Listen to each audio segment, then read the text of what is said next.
Yes people, कैसे हैं आप लोग? होप सो गाइस आप लोग बिल्कुल सही रहे होंगे। मैं बता दूं मैं भी बहुत अच्छा हूं फ्रेंड्स। नाउ हम लोग गाइस अपनी क्लास स्टार्ट करते हैं। बच्चों, क्लास स्टार्ट करने से पहले मैं आपको थोड़ा सा बताना चाहता हूं कि हमारी क्लासेस में जो है यूनिट नंबर 1 का हाफ पार्ट हुआ है और यूनिट नंबर 2 का भी हाफ पार्ट ऑलमोस्ट खत्म होने वाला है। इनफैक्ट यूनिट नंबर 2 पूरी खत्म होने वाली है, ठीक है।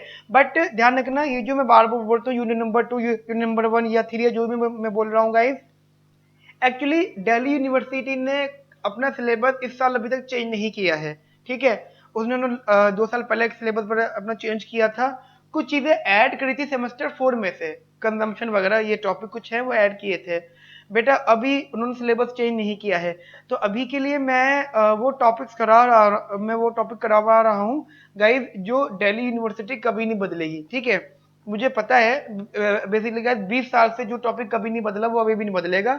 हाँ, कुछ एडलेस होगा या फिर यूनिट्स इंटरचेंज हो जाएंगी कोई टॉपिक। जैसे एग्जांपल मैं आपको दे रहा हूँ, ये जो आपका लेबर मार्केट है, labour market chapter number 6 of Blanchard, बेटा ये पहले कभी 4-5 साल पहले तक या 3-4 साल पहले तक यूनिट नंबर 2 में हुआ करता था। But after that Delhi university ने बेटा उसको यूनिट नंबर 1 में कन्वर्ट कर दिया, ठीक है। तो आप कंफ्यूज मत होना सिलेबस से रिलेटेड, क्योंकि नॉर्मली 90% सिलेबस तो पुराना वाला ही होगा, ऐड ही होगा या कुछ कट होगा, कट नहीं होने वाला, ऐड ही होगा गाइस।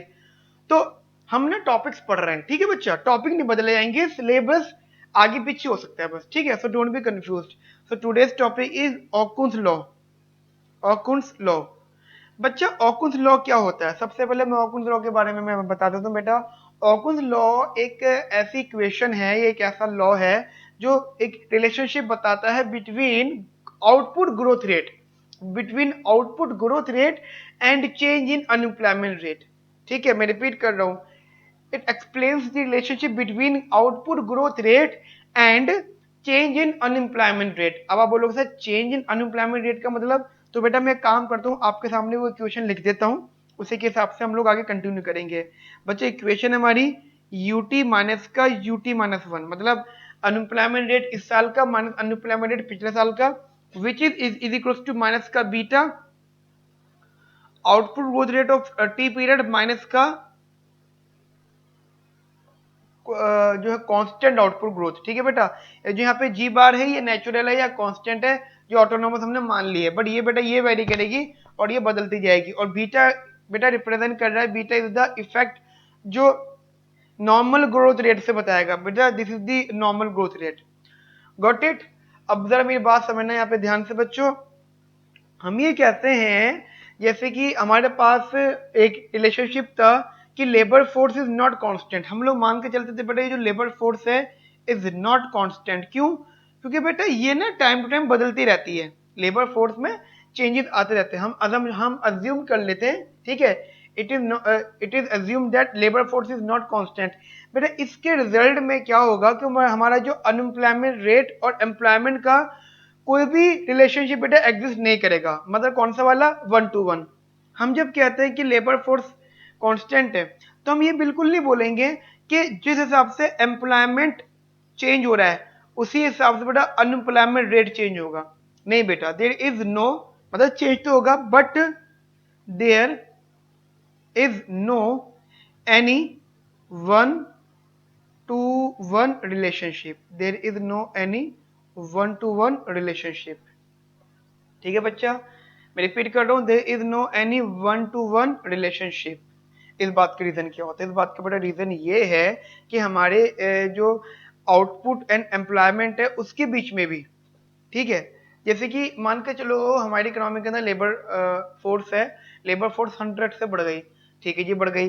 अब पॉइंट होता है कि वो लेबर फोर्स 100 से बढ़ी तो एम्प्लॉयमेंट भी 100 से बढ़ेगा? नहीं, एम्प्लॉयमेंट 100 से नहीं बढ़ेगा। या फिर एम्प्लॉयमेंट में चेंज आया तो क्या अनएम्प्लॉयमेंट में सीधे सीधा बराबर का चेंज आ गया? नहीं जी। कभी कभी ऐसा होता है कि हमारी इकोनॉमी के अंदर आउटपुट बढ़ता है बिकॉज ऑफ एम्प्लॉयमेंट, ठीक है, बट आउटपुट इस वजह से जरूरी नहीं कि बढ़ जाए क्योंकि हमने एम्प्लॉयमेंट बढ़ाया है। मान लो हमारी इकोनॉमी के अंदर आउटपुट बढ़ गया तो इसका रीजन ये बिल्कुल भी नहीं है कि एम्प्लॉयमेंट बढ़ा होगा ना। ये भी हो सकता है कि जो हमारे पास में एग्जिस्टिंग लेबर थी उसने अपनी एफिशिएंसी बढ़ा दी है, ठीक है बच्चा।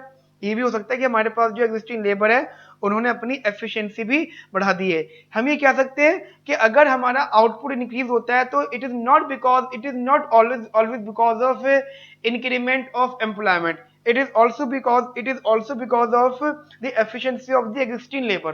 there is a possibility ना बच्चा, ठीक है। मैं रिपीट करो मेरी बातें बच्चा। ऑकुन्स लॉ में रिलेशनशिप बताया जाता है unemployment rate and output growth rate में, ठीक है। Unemployment change in unemployment rate and output growth rate में।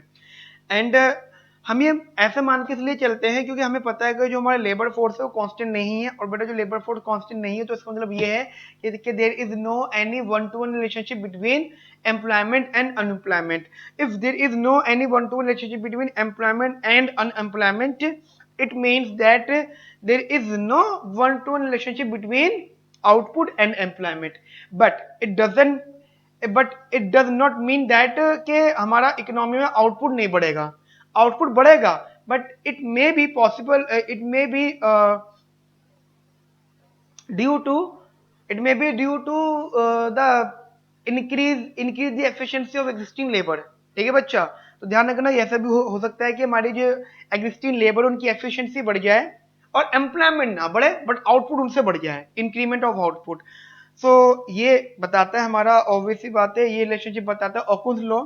ऑकुन्स लॉ बहुत बड़ी थ्योरी है, इसने ऑब्वियस बात है एफिशिएंसी नाम की चीजों को भी थोड़ा सा फेमस किया, बताया जी एफिशिएंसी होना अच्छी बात तो है, बहुत अच्छी बात है, बट एफिशिएंसी से आउटपुट तो बढ़ गया लेकिन एफिशिएंसी की वजह से एम्प्लॉयमेंट नहीं बढ़ पाया, तो हमने एग्जिस्टिंग वर्कर से सारा का सारा काम करवा लिया। तो कभी कभी चीजें बेटा अच्छी भी लगती है, कभी कभी बेटा ये चीजें बुरी भी लगती हैं। इतनी बात समझ में आई बेटा आप लोगों को मेरी है? कोई डाउट आप लोगों को बेटा यहाँ तक, कोई भी दिक्कत?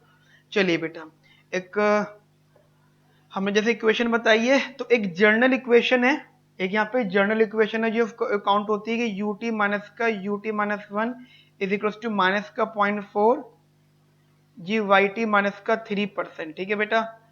तो ये इक्वेशन है। ऑकुन्स लॉ बेसिकली यूज किया गया था यूएस डेटा के लिए, ठीक है। ऑकुन्स लॉ सबसे पहले यूएस डेटा के लिए यूज किया गया था और वो था एक एम्पिरिकल एविडेंस पर बेस्ड, ठीक है। और एम्पिरिकल एविडेंस बेटा वो ये है, एम्पिरिकल एविडेंस वो यही है कि there is no one to relationship, there is 60-40 रिलेशनशिप। इट मींस अगर हमारी इकोनॉमी के अंदर आउटपुट 100% से बढ़ा है तो इसका मतलब ये बिल्कुल भी नहीं होगा कि हमारा अनएम्प्लॉयमेंट रेट 100% से बढ़ जाएगा, नहीं हो, सॉरी कम हो जाएगा। इसका मतलब ये भी हो सकता है कि एफिशिएंसी, तो उन्होंने 60-40 का रेशियो रखा है कि अनएम्प्लॉयमेंट रेट में 40% का चेंज आएगा, 60% ही एम्प्लॉयमेंट बढ़ेगा, गिवन दैट 100% आउटपुट चेंज हुआ है अगर, ठीक है बच्चा। अगर 100 यूनिट आउटपुट बढ़ा है तो लेबर 100% नहीं बढ़ी है, लेबर एम्प्लॉयमेंट बढ़ा है हमारा बेसिकली 40%, बाकी 60% हमारा जो है एफिशिएंसी का आउटपुट रहा होगा, ठीक है बच्चा। इतनी बात समझ में आती है आप लोगों को मेरी? बेटा एक छोटा सा नोट लिख लीजिए यहाँ पर आप लोग, फिर उसके आगे हम लोग बेटा बात करते हैं कंटिन्यूशन में, ठीक है। Now you can write the note. Okun's law explains relationship between output growth rate and output growth rate and change in unemployment rate, full stop. In order to explain this relationship, it is assumed that labor force is not constant, full stop. As a result, one-to-one relationship between employment and unemployment, repeat करो बेटा, as a result one-to-one relationship between employment and unemployment does not exist, full stop. In addition, it is also assumed that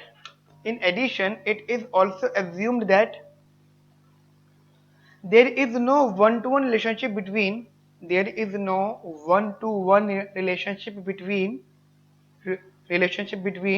output and employment, full stop. In fact there is increase in the there is increase in the efficiency of workers, efficiency of workers, full stop. The relationship between change in unemployment rate, the relationship between change in unemployment rate and output growth rate has been explained by following relation. बेटा ये लिख लेना ये equation, ठीक है। अब समझना बेटा ध्यान से, यहाँ तक बात समझ में आ गई बेटा आप लोगों को मेरी बढ़िया से। चलिए जी, सो अब जरा पॉइंट समझना बेटा, जैसे हमारे पास ये इक्वेशन है, ये वाली इक्वेशन, ठीक है।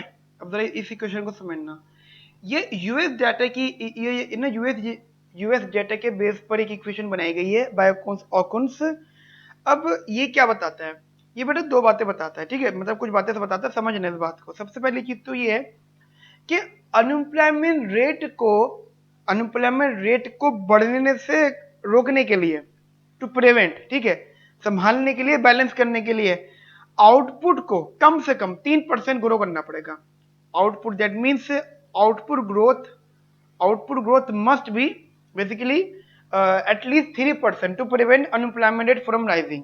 अनएम्प्लॉयमेंट रेट को बढ़ने से रोकने के लिए आउटपुट को 3% कम से कम मेंटेन होना चाहिए, ठीक है जी। आउटपुट ग्रोथ रेट एटलीस्ट 3%, ठीक है बच्चा, एटलीस्ट 3%। मैं रिपीट करूं बेटा, एटलीस्ट 3%। गॉट इट बेटा, इतनी बात समझ में आती है आप लोगों को मेरी।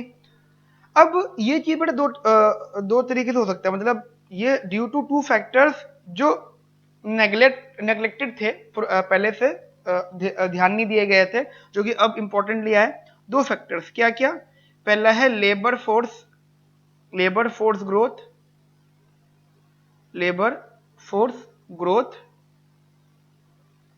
ठीक है बच्चा, लेबर फोर्स ग्रोथ, और दूसरा है लेबर प्रोडक्टिविटी ग्रोथ, ठीक है बेटा। मतलब दो हो गए, एक हो गया लेबर फोर्स ग्रोथ और एक हो गया बेटा लेबर प्रोडक्टिविटी ग्रोथ। पता है पॉइंट क्या है कि अगर हमें अनएम्प्लॉयमेंट रेट को कांस्टेंट मेंटेन करना है, ठीक है, अगर हमें अनएम्प्लॉयमेंट रेट को कांस्टेंट मेंटेन करना है, तो हमें ना एम्प्लॉयमेंट उसी रेट से बढ़ाना पड़ेगा जिस हिसाब से अनएम्प्लॉयमेंट रेट हमारा कम हो रहा है, या फिर हमें गाइस हमें अपना, अगर अनएम्प्लॉयमेंट रेट कांस्टेंट रखना तो हमें एम्प्लॉयमेंट लेबर फोर्स के बराबर बढ़ाना पड़ेगा। मतलब जितनी लेबर फोर्स बढ़ी है उतना ही, उसी हिसाब से बेटा हमारा जो अनएम्प्लॉयमेंट रेट है उसे मेंटेन करने के लिए हमें अपना एम्प्लॉयमेंट को लेबर फोर्स के बराबर बढ़ाना पड़ेगा। उससे क्या होगा, जितनी लेबर फोर्स आए, मान लो 100 लोग आए काम करने, तो 100 के 100 लोगों को एम्प्लॉयमेंट मिल गया, तो अनएम्प्लॉयमेंट रेट पुराने वाला ही है, मतलब बढ़ा नहीं तो कम भी नहीं होगा, मतलब कम नहीं हो तो बेटा बढ़ाया भी नहीं गया, ठीक है। एक तो पॉइंट ये हो गया कि लेबर फोर्स के बराबर हमें अपना एम्प्लॉयमेंट बनाना चाहिए। दूसरा चीज क्या है, अगर आउटपुट को मेंटेन रखना है, तो क्योंकि कभी कभी ऐसा हो जाता है कि लेबर प्रोडक्टिविटी इंक्रीज हो जाती है इकोनॉमी के अंदर, कभी कभी लेबर प्रोडक्टिविटी बेटा इंक्रीज हो जाती है, जिसकी वजह से क्या हो जाता है कि हमारा आउटपुट बढ़ जाता है, लेकिन आउटपुट जो बढ़ता है वो सेम नंबर ऑफ वर्किंग या वर्कर्स के पॉइंट से बढ़ जाता है। मतलब जितने वर्कर्स एग्जिस्टिंग है जो काम कर रहे हैं, अगर उनकी प्रोडक्टिविटी बढ़ जाती है, उनकी एफिशिएंसी बढ़ जाती है, तो बेटा उनके एफिशिएंसी प्रोडक्टिविटी की वजह से आउटपुट अपने आप बढ़ जाता है, ठीक है बेटा। इतनी बात समझ में आती है आप लोगों को। तो बेटा दो बातें डिस्कस करी हम लोगों ने, ठीक है। इसकी थ्योरी नहीं लिखवा रहा, वो नोट्स आपको बस ये चैप्टर फिनिश होते ही आपको बेटा लेबर मार्केट वाले नोट्स भी मिल जाएंगे, उसके आगे वाले भी जो ऑकुन्स लॉ और फिलिप्स कर्व वाले बेटा वो भी नोट्स मिल जाएंगे। मेरे नोट्स में इसकी भी एक्सप्लेनेशन होंगी, ठीक है बेटा। बेटा नोट्स में ना बाकी सारे रीडिंग से कॉपी पेस्ट है, क्योंकि मैक्रो में ना थियोरेटिकल कंसेप्ट भी हैं और एक्सप्लेनेशन वाले भी हैं, तो आई विल ट्राई कि मैं आपको नोट्स ऐसे दे दूं और समझा दूं चीजें, ठीक है बेटा। इतनी बात समझ में आती है आप लोगों को। दो बातें करी मैंने, कौन कौन सी, एक तो लेबर फोर्स ग्रोथ और एक लेबर प्रोडक्टिविटी ग्रोथ, ठीक है। लेबर फोर्स ग्रोथ का मतलब हो गया कि अगर हमें अनएम्प्लॉयमेंट रेट पुराने वाला रखना है, चेंज नहीं रखना, कांस्टेंट रखना है, तो हमें अपना एम्प्लॉयमेंट उतने रेट से बढ़ाना पड़ेगा जितने रेट से हमारी लेबर फोर्स बढ़ाए, एक बात। दूसरी चीज, हमारी जो लेबर प्रोडक्टिविटी अगर वो इंक्रीज करते तो वो इंप्लाई करेगी कि हमारी इकोनॉमी के अंदर आउटपुट बढ़ गया गिवन दैट एग्जिस्टिंग लेबर, ठीक है। अब एग्जिस्टिंग लेबर, जो लेबर एम्प्लॉयड है, तो क्या है जो पुराना वाला unemployment rate remain same, balanced है वो, कोई दिक्कत नहीं है। अब हमें कहते हैं कि मान लो, अब जैसे ऑथर यूएस डेटा के हिसाब से बता रहा हूं मैं, लेबर फोर्स जो है वो ग्रो किया एट द रेट ऑफ 1.7%। अब यहाँ पे जो लेबर फोर्स है बेटा, लेबर फोर्स की ग्रोथ, मतलब लेबर फोर्स ग्रोथ जो है वो है 1.7%। ठीक है बच्चा, मैं रिपीट कर रहा हूँ, लेबर फोर्स ग्रोथ बेटा 1.7%, और labour labour productivity increases by 1.3%। Labour productivity productivity increases by 1.3%। ठीक है बच्चा, then output growth must be equal to sum of labour force growth and labour productivity growth, that is 3%। इसका मतलब क्या होगा, but अगर आपने इसको ऐड कर दिया तो it must be, that means output growth must be equals to 3%। ठीक है, output growth must be equals to 3। बस में ये यूएस डेटा की इन्फॉर्मेशन है कि अगर हमारा ये इतना अमाउंट है, इतना अमाउंट है, तो हमारा जो आउटपुट ग्रोथ होना चाहिए वो बेटा 3 होना चाहिए। इस रेट पर जो हमारा आउटपुट ग्रोथ होगा वो बेटा एक, मतलब बेसिकली आप मान के चल सकते हो, अगर हमने इतना 3% लेवल का हमने आउटपुट ग्रोथ कर लिया, तो इस पॉइंट पे ना बेटा हमारा जो अनएम्प्लॉयमेंट रेट है, इफ वी मेंटेन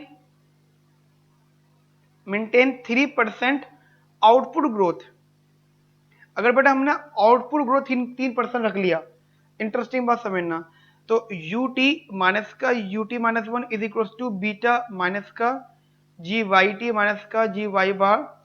बेटा देखो ये 3% है, अब अगर हमने इसको भी 3% कर दिया, ये समझना, तो ये वैल्यू 0 हो गई। दिस इंप्लाइज दैट इस साल का जो अनएम्प्लॉयमेंट है पिछले साल का अनएम्प्लॉयमेंट रेट के बराबर है ना। इंटरेस्टिंग बात कि अगर हमें अनएम्प्लॉयमेंट रेट में कुछ चेंज नहीं करना, तो हमें output growth rate must be 3% रखना ही पड़ेगा, क्योंकि हमारा ये रीजन से वाले। ठीक है, और बेटा ये सब रीजन ना हाइपोथेटिकल, मतलब यूएस डेटा पर बेस्ड है, not talking about Indian data. ठीक है, इंडियन डेटा की बात हम लोग यहाँ पे नहीं कर रहे। और बेटा इस अगर आपने GYT को अगर आपने रख लिया 3%, जो कि GY बार के बराबर है, तो इसे हम लोग बोलते हैं normal growth rate of output. इसे बोलते हैं हम लोग normal growth rate of output, normal growth rate of output. ठीक है बच्चा, normal growth rate of output. इतनी बात समझ में आती है बेटा आप लोगों को? देखो समझना, मैं बोलते हुए काफी चीजें एक्सप्लेन करता हूँ, ठीक है, लिखते हुए इधर उधर लिख देता हूँ, पर बेटा आप ध्यान से नोट करना, इन सब चीजों को ट्राई करो, जो मैं एक्सवाइजेड बातें बोलते रहता हूँ बीच में, उनको भी थोड़ा बहुत नोट कर लिया करो। ठीक है बच्चा, बेटा मतलब एक तो पहला पॉइंट ये था, ए पॉइंट। ठीक है जी, सबसे पहला पॉइंट तो ए पॉइंट ये वाला था। ठीक है जी, उसके बाद का जो पॉइंट है वो बी पॉइंट, वो मैं आपको बता देता हूँ।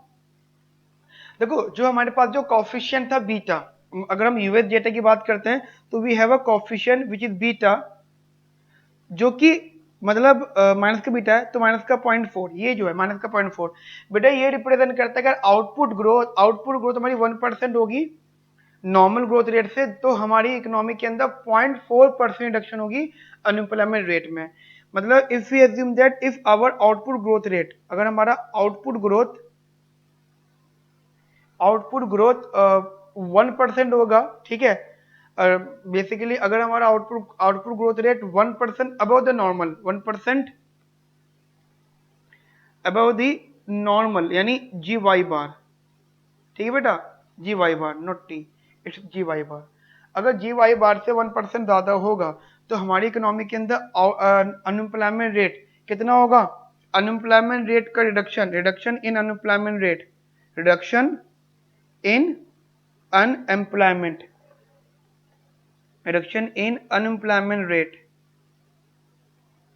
कितना हो जाएगा जी, बताओ जी, 0.4%।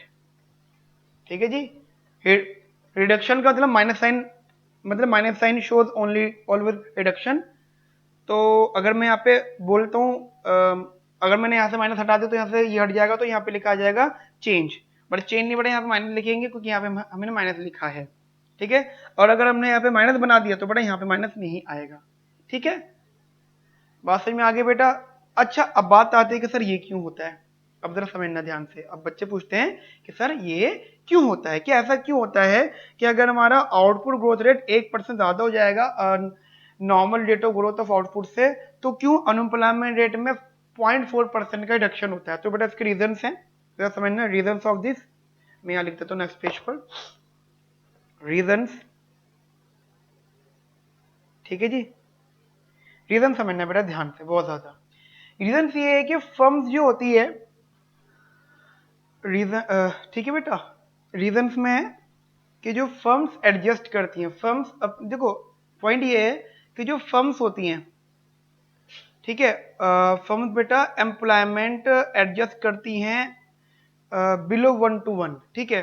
मतलब अगर 100% हो रहा है तो फर्म 100% लेबर फोर्स बढ़ रही है तो फर्म लेस देन 100, मतलब अगर 1:1 की बात करो तो 100% नहीं होता, बिलो 100% एम्प्लॉयमेंट को एडजस्ट करती हैं, ठीक है। क्योंकि उन्हें अपना नॉर्मल आउटपुट ग्रोथ रेट को क्या करना होता है, उसके डेविएशन को बैलेंस करना होता है, ठीक है। एम्प्लॉयमेंट लेस देन 1%, ठीक है बेटा, या वो लेस देन 100%, 100% आएगा बेटा यहाँ पे। तो 100% से कम जो है फर्म अपने फर्म जो होती है एम्प्लॉयमेंट को एडजस्ट करती हैं, ठीक है बच्चा।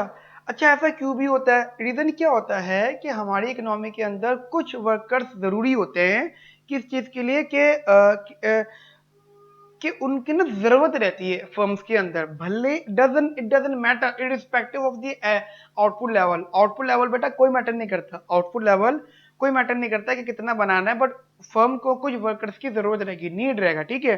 इसीलिए फर्म्स क्या करती है, कुछ वर्कर्स को होल्ड पर रखती हैं, ठीक है, और उनकी एक्सपीरियंस बेसिकली उनका एक्सपीरियंस यूज करवाने के लिए दूसरे वर्कर्स पर, basically in order to retain their experienced workers, ठीक है, अपने एक्सपीरियंस वर्कर को अपने पास ऐसी रखती है। जैसे एग्जांपल मैं आपको मैं बता देता हूँ कि दिल्ली यूनिवर्सिटी के अंदर ऐसे बहुत सारे फैकल्टीज हैं, बहुत सारे टीचर्स हैं जो रिटायर्ड, जिनका रिटायरमेंट 2-3 बार आ चुका है बट वो रिटायर्ड नहीं होते, या फिर कॉलेज ही रिटायर्ड नहीं करता, या फिर बड़े बड़े बिजनेसेस होते हैं जहाँ पे काफी ओल्ड एज पर्सन काम कर रहे होते हैं लेकिन वो रिटायर्ड नहीं होते, और कुछ लोग ऐसे होते हैं जो बहुत पहले ही रिटायरमेंट ले लेते हैं। तो अपना अपना पॉइंट है। तो कभी कभी बेटा फर्म भी कुछ लोगों को जो है रिटायरमेंट नहीं देती है, उनको एज एन एक्सपीरियंस पर्सन के तौर पर रखती है अपने पास में, ठीक है। तो एक तो ये रीजन हो गया कि हमारा क्यों लेबर फोर्स बढ़ने की वजह से एम्प्लॉयमेंट या अनएम्प्लॉयमेंट में तो ना 1:1 रिलेशनशिप या 1:1 चेंज नहीं आया। दूसरे बेटा जो हमारी एम्प्लॉयमेंट में इंक्रीमेंट होता है, इसका मतलब बिल्कुल भी नहीं होता कि as it is unemployment rate जो है कम हो जाएगा, क्योंकि बेटा हमारी इकोनॉमी के अंदर जो न्यू जॉब्स होती हैं वो उन वर्कर्स को भी चली जाती हैं जो पहले हमारी लेबर फोर्स के आउटसाइड थे। मान लो हमारी इकोनॉमी के अंदर आउटपुट बढ़ने की बात हुई और हमारी इकोनॉमी के अंदर लेबर डिमांड बढ़ गई, तो फिर क्या हुआ, जो आउटसाइड लेबर फोर्स है ना वो एकदम से आदम की उसने एम्प्लॉयमेंट ले लिया। So there is no 1:1 relationship between employment and unemployment. अगर एम्प्लॉयमेंट 10% से बढ़ रहा है तो जरूरी नहीं है कि अनएम्प्लॉयमेंट 10% से कम हो जाएगा, ठीक है बेटा। इतनी बात समझ में आती है। एक छोटा सा नोट लिख लो यहाँ पर तो आपको चीजें क्लियर हो जाएंगी। इधर लिखिए ना बेटा, firms adjust employment, firms adjust employment less than 1:1, less than 1:1 in response to deviation of output, in response to deviation of output from normal growth rate, from normal growth rate, from normal growth rate, full stop. This is because some workers are needed, this is because some workers are needed irrespective of output, irrespective of output level, irrespective of output level, full stop. In addition, sometimes firms hold labor, in addition, sometimes firms hold labor in order to retain their, in order to retain their experienced workers, experienced workers, full stop। ठीक है, next point लिखना है बेटा, ये तो point number 1 था। Next point लिखना है बेटा, increase in employment does not lead to, increase in employment does not lead to 1 for 1 decrease in unemployment, 1 for 1 decrease in unemployment, because some of the new jobs may go to, because some of the new jobs may go to those workers who were earlier outside the labor force, who were earlier outside the labor force। ठीक है बेटा, इतनी बात समझ में आती है बेटा आप लोगों को। नाउ हेडिंग लिखना एडी रिलेशन, एडी रिलेशन। ठीक है बच्चा। सो पीपल, एडी रिलेशन की बात कर रहा हूँ। तो बच्चा देखो, एडी रिलेशन हमारा एग्रीगेट डिमांड वाला पहले भी आया था, ठीक है, सेमेस्टर 2 में भी आपने बेटा देखा था, और सेमेस्टर 3 में भी हमने एडी वाले को ब्लांचार्ड में देखा है। बेटा अब जो मैं एडी लिख रहा हूँ ब्लांचार्ड का ही लिख रहा हूँ, ध्यान रखना, दो तरह के एडीज आप पढ़ रहे हो, एक डॉनबुश का और एक बेटा ब्लांचार्ड का। तो जरा समझना बेटा, ये गुड्स मार्केट और मनी मार्केट, एडी रिलेशन जो है, बेसिकली एडी रिलेशन जो है वो एक्सप्लेन करता है relationship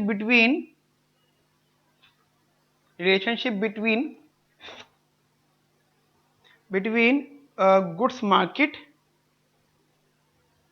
goods market and money market. ठीक है बेटा, एंड मनी मार्केट, इन दोनों के जो रिलेशनशिप है ना बेटा, वो इसको एक्सप्लेन करता है, goods market and money market. ठीक है बच्चा। तो व्हाट इज एडी रिलेशन? अब एडी रिलेशन क्या है जरा वो समझ लो यहाँ पे। That is y is equals to मतलब y इज अ फंक्शन कह सकते हैं ना, m/p government expenditures and government revenue, that is government taxation policies. ठीक है।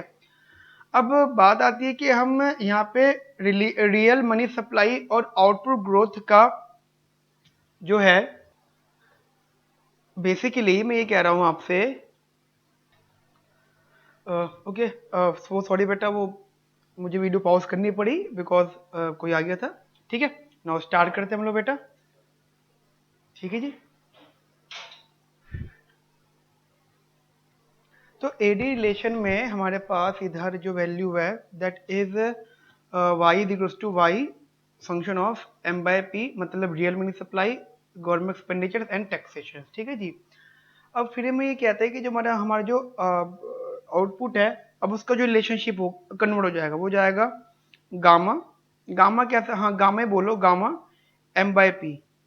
ठीक है बेटा, गामा है, ध्यान रखना है गामा है, मैं इसको थोड़ा सा और ठीक कर देता हूँ, ये गामा बेटा, ये गामा रिप्रेजेंट करता है रिस्पॉन्सिवनेस ऑफ आउटपुट, मतलब this gamma represents responsiveness of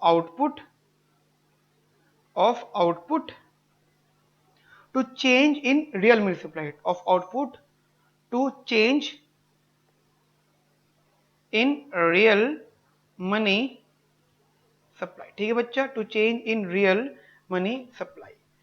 तो पॉइंट ये है कि हमारा जो हमारा आउटपुट है एडी में, तो वो रिप्रेजेंट, वो फंक्शन जो होता है ड्राइव्ड होता है m/p यानी रियल मनी सप्लाई की फॉर्म में।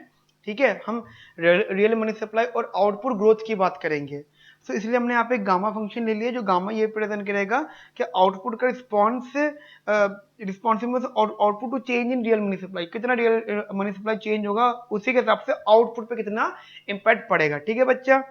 अब हम ये कह सकते हैं कि ये जो ग्रोथ रेट ऑफ आउटपुट है वो बेस्ड है हमारी, बेसिकली वो इक्वल होगा ग्रोथ रेट ऑफ आउटपुट का वो नॉमिनल मनी ग्रोथ रेट के एंड माइनस इन्फ्लेशन। यानी मैं ये कह रहा हूं, अगर आप इसको थोड़ा सा सॉल्व करो, मतलब ये वैल्यू है, ठीक है, y is equal to gamma m/p, और आप अगर बेटा इसका ग्रोथ रेट निकालो तो basically taking log on both side, basically taking log on both side, log y is equal to log gamma, ठीक है जी, log gamma plus log m minus का log p, एंड फिर बेटा ये आपने इसका डिफरेंशिएट किया 1/y डेल y अपॉन में डेल t, ये तो जीरो हो जाएगा change, 1/m del m upon में del t minus 1/p del p upon में डेल t। ठीक है जी, ये हो गया बेटा आपका growth rate, is equals to money growth, ये हो गया बेटा आपका मनी ग्रोथ GMT, ठीक है, और ये हो गया बेटा pi T. So this is your equation which represent the relationship between output growth rate, ठीक है, output growth rate, money growth rate and inflation. Got it बेटा, ये बात समझ में आती है। नाउ इसके बाद बेटा एक ऐसा टॉपिक डिस्कस मैं कर रहा हूं जो एग्जाम में 100% 8 मार्क्स में आता है, 100%, ठीक है जी। वो क्या है टॉपिक, मैं आपको बता देता हूं। Topic is effects effects of money growth, ठीक है बेटा, इफेक्ट्स ऑफ मनी ग्रोथ, जो पेपर में बेटा कंफर्म 8 मार्क्स में आता है, 8 to 10 मार्क्स में, तो उसी हिसाब से समझना ध्यान से, ठीक है। Effects of money growth. अब इंटरेस्टिंग बात क्या है, देखो ऐसा ऐसा समझना, हमारे पास एक मनी सप्लाई है, that is nominal money supply, nominal money supply, ठीक है बच्चा, नॉमिनल मनी सप्लाई एक हमारे पास, ठीक है। अब उसमें हमने नॉमिनल मनी सप्लाई को थोड़ा ड्राइव करा के इक्वेशन ड्राइव करी, that is GYT is equals to GMT minus का पाई टी, यानी बेसिकली ये इक्वेशन जो हमने अभी भी ड्राइव करी है। यहां से जो हमारा जो निकला term, that is our output. अब यहां से ऑकुन्स लॉ फिट होगा, ऑकुन्स लॉ, और ऑकुन्स लॉ बेसिकली अनएम्प्लॉयमेंट रेट की बात करेगा यहाँ पर, ठीक है। देखो एडिशन क्या होगा इसमें, अनएम्प्लॉयमेंट रेट ऐड होगा, ठीक है, अनएम्प्लॉयमेंट, और मतलब इसको का ऑकुन्स लॉ का आप यूज करोगे तो you will get the Okun's law equation, that is UT minus 1 is equals to minus का बीटा GYT माइनस का GY बार, ठीक है। ये मतलब UT minus 1 is equals to minus का बीटा ब्रैकेट GYT माइनस का GY बार। और बेटा अगर आप इस इक्वेशन को फॉलो करोगे तो मतलब अगर आप यहाँ पे एक इन्फ्लेशन को इन्वॉल्व कर दोगे, इन्फ्लेशन को अगर आपने यहाँ पे इन्वॉल्व कर दिया, देन आपकी वैल्यू जो बन जाएगी वो बन जाएगी फिलिप्स कर्व, ठीक है। That means your value is the Phillips curve. इस इक्वेशन है पाई टी माइनस का pi T minus 1 is equals to minus का अल्फा UT माइनस का UN, ठीक है बच्चा, बात समझ में आई। तो कहने का पॉइंट क्या, कहने का पॉइंट बेटा ये है कि एग्जाम में क्वेश्चन इस टाइप से आएगा, इफेक्ट्स ऑफ मनी ग्रोथ, यानी nominal money supply, money growth का इम्पैक्ट हमारा आउटपुट ग्रोथ पर पड़ा, जिसका इम्पैक्ट हमारा ऑकुन लॉ पर पड़ा, ऑकुन लॉ पे पढ़ने से अगर यहाँ पे इम्पैक्ट पड़ा तो बेटा उससे हमारा इम्पैक्ट पड़ा सीधे सीधा अनएम्प्लॉयमेंट रेट पर, और अगर अनएम्प्लॉयमेंट रेट पर इम्पैक्ट पड़ा, फिर अनएम्प्लॉयमेंट रेट की वजह से जो फिलिप्स करवाया तो बेटा उससे इन्फ्लेशन पे इम्पैक्ट पड़ गया। तो कहने का मतलब क्या है, अब जब इन्फ्लेशन पे इम्पैक्ट पड़ा तो दोबारा से बेटा सर्कल बढ़ गया, यानी यहाँ से फिर इन्फ्लेशन होगा, फिर चेंजेस आएंगे, यानी दिस स्पाइरल बेसिकली हमेशा बढ़ता जाएगा बढ़ता जाएगा बढ़ता जाएगा, या हमेशा रिलेटेड है। तो बेटा ये ध्यान रखना, ये एक तरह का डायग्राम है, इंपॉर्टेंट है पेपर पॉइंट ऑफ व्यू से, ठीक है।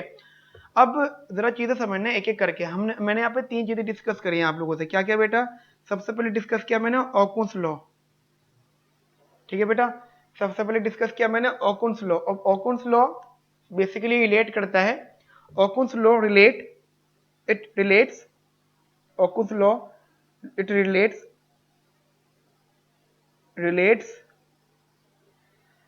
change in relates change in unemployment rate to deviation of output,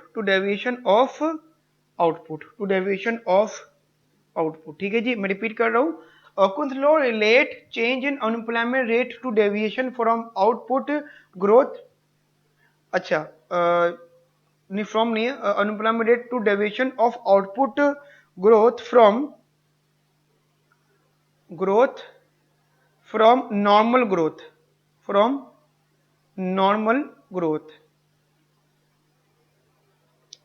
ठीक है बेटा। दैट इज, मैं आपको इक्वेशन बता देता हूँ, वो इक्वेशन है ये, UT माइनस का UT minus 1 is equals to minus का बीटा GYT माइनस का GY बार, ठीक है जी।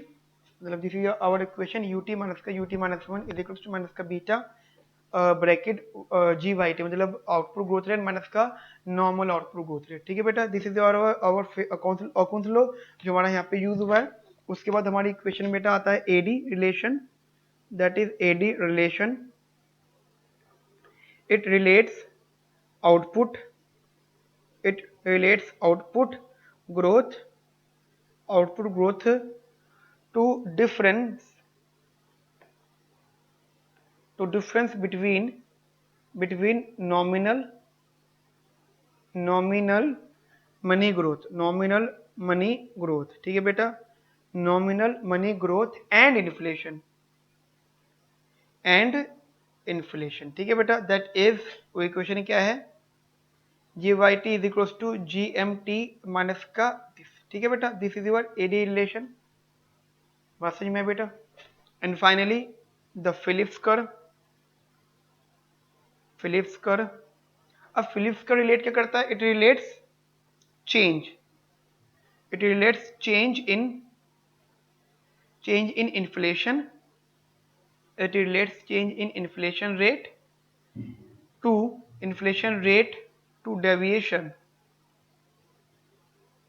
deviation of unemployment rate,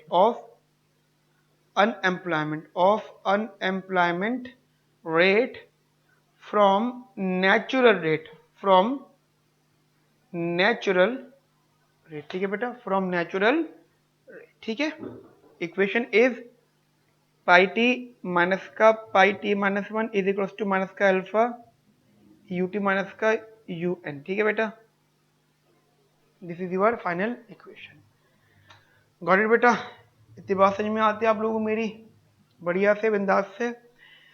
now अब नेक्स्ट डिस्कस करते हैं बेटा, जैसे कि जस्ट एक एग्जांपल, हेडिंग है बेटा, हेडिंग लिखना मीडियन रन इफेक्ट्स। ठीक है बेटा, मीडियम रन इफेक्ट्स। अभी तो नॉर्मल मैंने इफेक्ट ऑफ मनी ग्रोथ बोला, ठीक है, अब बात आती है मीडियम रन इफेक्ट्स की।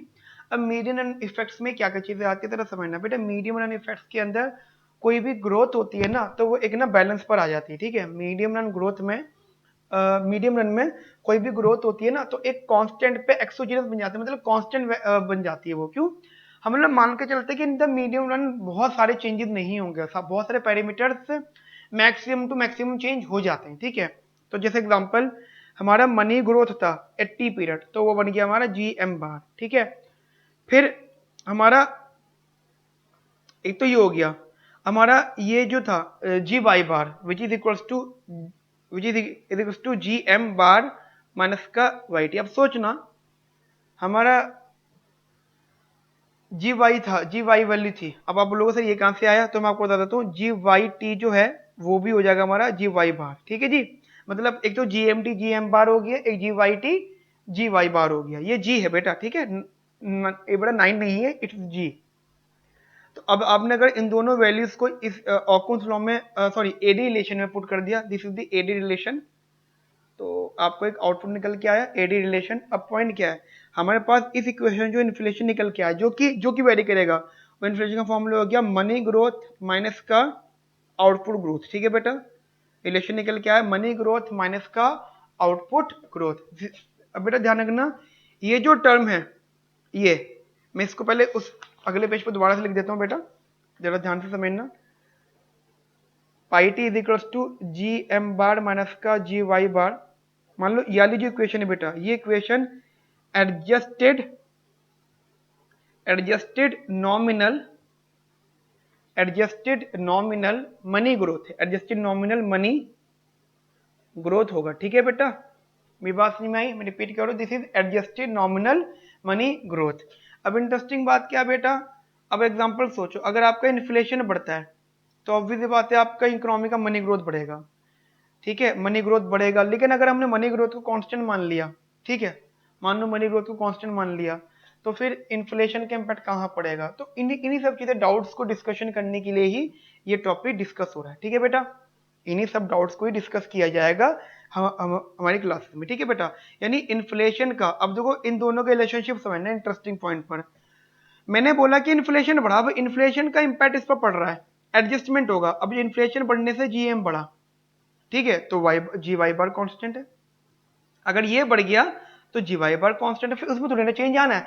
अगर इन्फ्लेशन बढ़ रहा है तो नेचुरल कम हो रहा है तो ये कांस्टेंट है। तो बट हम ऐसा बोलेंगे नहीं, हम जी वाई बार को कांस्टेंट रखेंगे। हम बोलेंगे इन्फ्लेशन बढ़ेगा, जी एम बार बढ़ेगा, यानी मनी ग्रोथ बढ़ेगा, जिससे कि हमारा ये कांस्टेंट रहेगा। और अगर बेटा हमारा आउटपुट ग्रोथ कांस्टेंट है तो हमारा इकोनॉमी का अनएम्प्लॉयमेंट रेट कांस्टेंट रहेगा।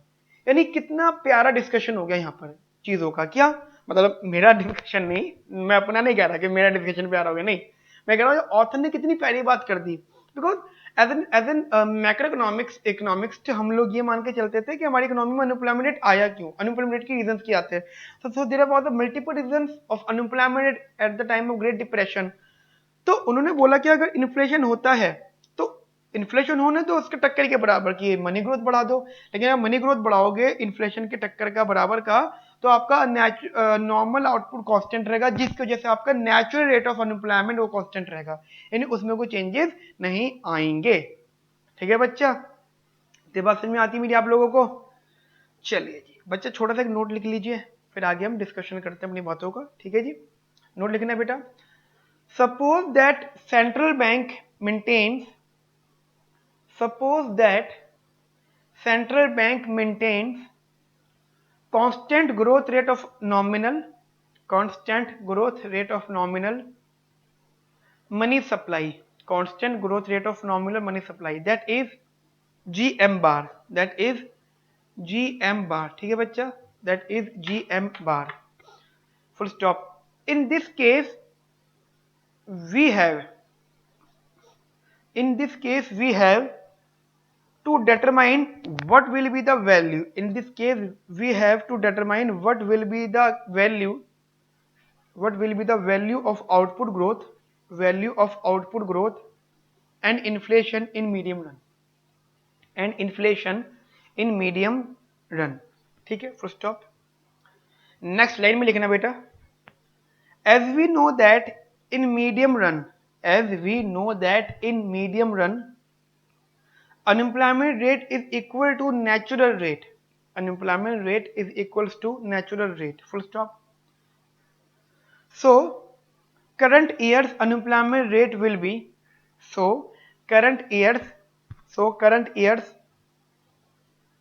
unemployment rate will be equal to last year's unemployment rate।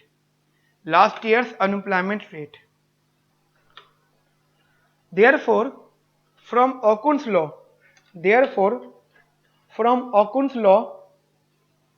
it follows that if ut is equals to ut minus 1, होगा, then which implies that then G Y T is equals to G Y bar. ठीक है बेटा, अगर ये चीज बराबर हो जाएगी ना तो बेटा G Y T is equals to G Y bar हो जाएगा। It means that in medium run comma output growth rate must be equal to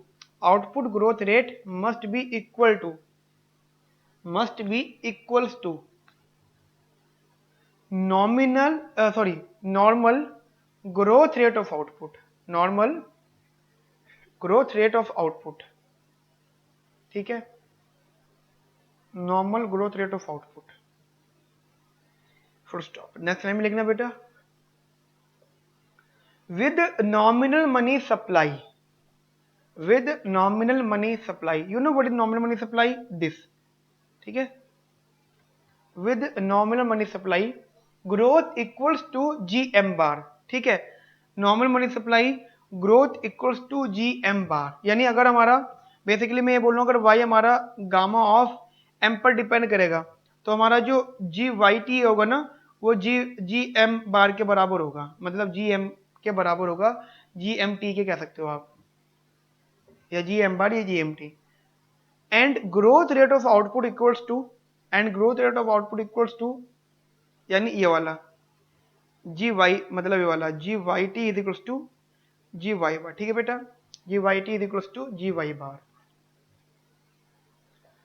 मैं रिपीट कर देता हूँ, and growth rate of output equals to normal growth rate, full stop, From AD relation it implies that from AD relation it implies that from AD relation it implies that बेटा क्या देखो समझना, पहले ये G Y T is equal to G M T minus pi T, मतलब एक तो ये इक्वेशन बनी हमारी, ये कौन सी बेटा एडी रिलेशन की, फिर है ये pi T is equal to G M T minus का जी वाई टी, इसी की ट्रांसफॉर्मेशन, और इसी का एक ट्रांसफॉर्मेशन और ये pi T is equal to G M bar minus का जी वाई बार। समझ रहे मेरी बात आप लोग? तो हमने एडी रिलेशन के ही 3 ट्रांसफॉर्मेशन पढ़ लिए, ठीक है, क्लियर बेटा? एडी बड़े एडी रिलेशन के 3 ट्रांसफॉर्मेशन हैं, गॉट इट? कंटिन्यू लिखने पड़े नेक्स्ट लाइन से, from this it follows that from this comma it follows that inflation is equals to nominal money growth. Inflation is equals to nominal money growth minus nominal money growth of output in the medium run. Repeat करो बेटा, it follows that inflation nominal money growth minus nominal growth rate of output in medium run, full stop, ठीक है बेटा? if we define adjusted nominal money growth, you know what is adjusted nominal money growth? इसे कहते हैं, क्या कहते हैं बेटा इसको? adjusted nominal money growth. मैं रिपीट करूं बेटा, adjusted nominal money growth. If the economy wants to maintain inflation, then they have to equalize these two values. ठीक है बेटा, कंटिन्यू करके लिखना, मैं बता रहा हूँ, रिपीट कर देता हूँ बेटा एक बार और. If we define adjusted nominal money growth equals to nominal money growth minus normal growth of output या normal output growth, ठीक है, normal output growth, comma, then we can state that in medium run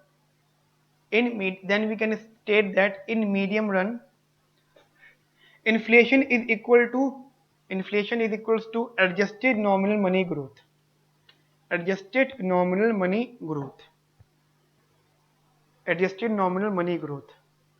first of, यहाँ तक की बात मेरी आपको समझ में आती है? यानी जितनी बातें हमने यहाँ पर करी हैं उसका एक्सप्लेनेशन मैंने आपको लिखवा दिया है, ठीक है? लिखवा अभी इसलिए भी रहा हूँ क्योंकि टॉपिक इंपॉर्टेंट है पेपर पॉइंट ऑफ व्यू से, तो अभी भी देख लो आप लोग, नोट्स में भी देख लेना, क्योंकि बेटा जो आप नोट कर लोगे ना वो बहुत इंपॉर्टेंट रहेगा. कंटिन्यू लिखना, थोड़ा सा पैराग्राफ पर, छोटा सा, ठीक है, फिर आगे हम बात करेंगे. सिंस मतलब नेक्स्ट लाइन में लिखने पड़ा, सिंस कॉमा करके इन्फ्लेशन इज कंसिस्टेंट. एक बार ध्यान रखना बेटा, इन्फ्लेशन जो कंसिस्टेंट होता है, हम चाहे इसको कांस्टेंट कर दें, बाल लगा दें, नहीं. Since inflation is consistent, so it implies that current year's inflation is equals to last year's inflation. Current year inflation is equals to last year's inflation, full stop. So from Phillips curve relation,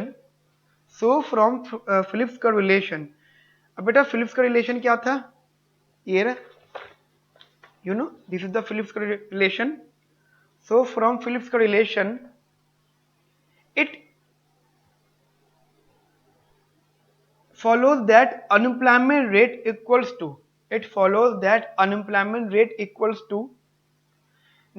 natural rate of unemployment is equals to natural rate of unemployment, full stop. These results are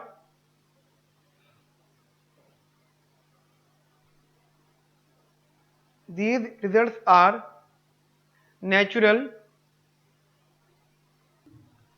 repeat करो बेटा, these results are natural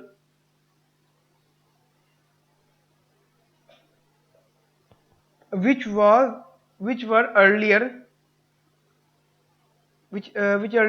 या natural के बाद में earlier results in which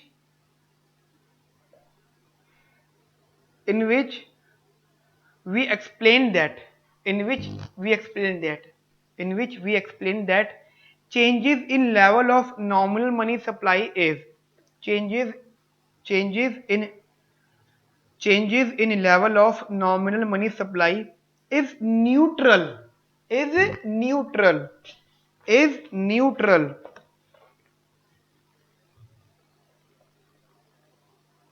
is neutral in medium run is neutral in medium run. Full stop.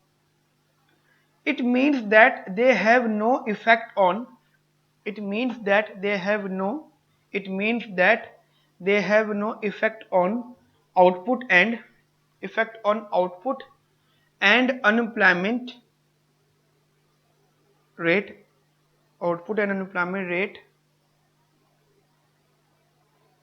ठीक है unemployment rate but they are reflected in one for one change in price level but they are reflected in one for one price level ठीक है बेटा full stop neutrality neutrality of money neutral है ना neutral ये neutrality of money result applies to change in growth rate applies to change in growth rate applies to change in growth rate of nominal money supply of nominal money supply of nominal money supply full stop it means it means that change in nominal money growth that change in nominal money growth that change in nominal money growth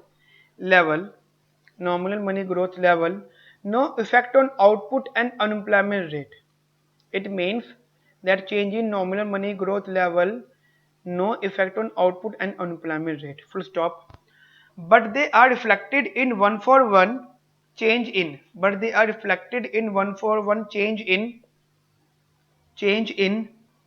inflation rate that is why it is said that inflation is always and everywhere inflation is always and a monetary phenomena everywhere a monetary phenomena मतलब inflation जहां भी होगा पहले बात तो हमेशा होगा और जहां और हर जगह होगा एज अ मॉनेटरी फिनोमिना के सेंस में ही और इंटरेस्टिंग बात क्या है बेटा जो आपने लिखा मॉनेटरी फिनोमिना ये मॉनेटरी फिनोमिना वाली बात जो है सजेस्टेड बाय मिल्टन फ्रीडमैन ये बात बेटा मिल्टन फ्रीडमैन ने सजेस्ट करी है और बहुत पहले सजेस्ट कर दी थी ठीक है बच्चा तो ये कंसेप्ट था हमारा आज का बेटा तो कमिंग नेक्स्ट क्लास के अंदर हम लोग बेटा इस चैप्टर को कंप्लीट करेंगे देन फिर हम अपना बेटा कंटिन्यू आगे चीजें पढ़ेंगे ठीक है बेटा आज की क्लास के अंदर थोड़ा सा डाउट्स आपके आए होंगे तो आप बेटा मुझे व्हाट्सएप पर डिस्कस करके पूछ सकते हो ठीक है कॉल भी कर सकते हो और कोई भी दिक्कत हो बेटा any time I am always available and जैसे इन्फ्लेशन एवरीवेयर ऑलवेज है वैसे मैं भी ऑलवेज एंड एवरीवेयर ठीक है at a support phenomena suggested by Sameer sir ठीक है तो डोंट वरी ठीक है बेटा टेक केयर बाय बाय ठीक है हैव अ नाइस डे